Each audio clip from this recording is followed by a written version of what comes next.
Sisimulan ng magbenta ng pamalaan ng tig 20 pisong kada kilong bigas sa Visayas.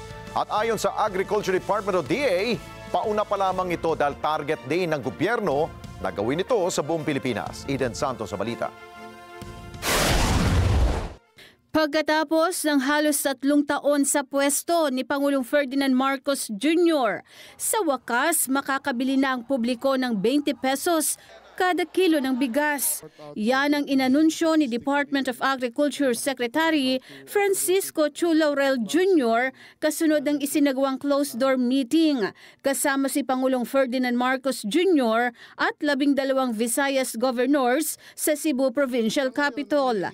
Sinabi ni Chu Laurel na sisimulan ang pagbebenta ng 20 pesos kada kilo ng bigas sa Visayas Region bilang pilot region. We're launching here because mas maraming ang nangailangan sa mga regions na yun. But of course, ang eventual intention nitong programa na ito, once we sort out all the issues logistically and para makita talaga how to operate it, and launch it and manage it, nationwide to eventually. Magugunita na ipinangako ng Pangulo sa mga Pilipino noong panahon ng halalan na ibaba ang presyo ng bigas sa 20 pesos ang kada kilo. Pero para sa ilang netizen na nakausap ng Net25 News, mas mabuti na sa buong bansa ipatupad ang 20 pesos kada kilo ng bigas upang mas maraming mahihirap na Pilipino ang makinabang dito. Hindi pa po sa Mindanao, taga Mindanao po kasi kami po.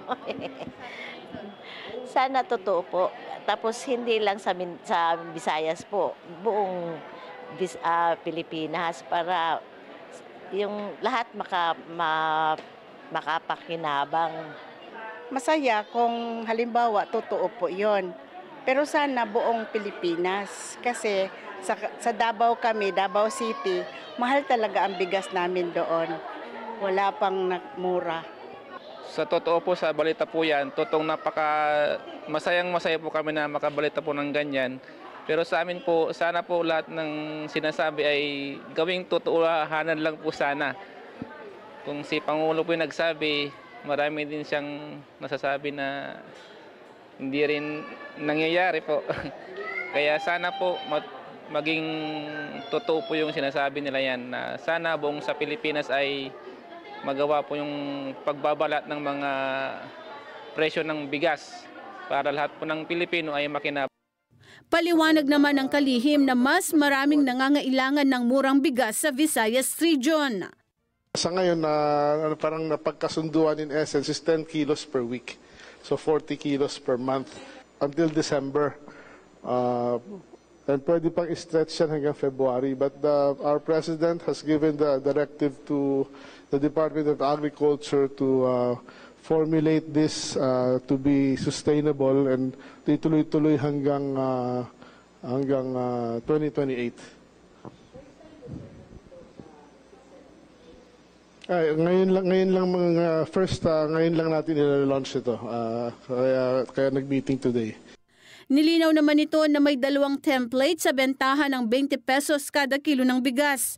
Anya, maaaring bumili ng 5 kilo ng bigas kada linggo ang bawat pamilya at 10 kilo kada linggo.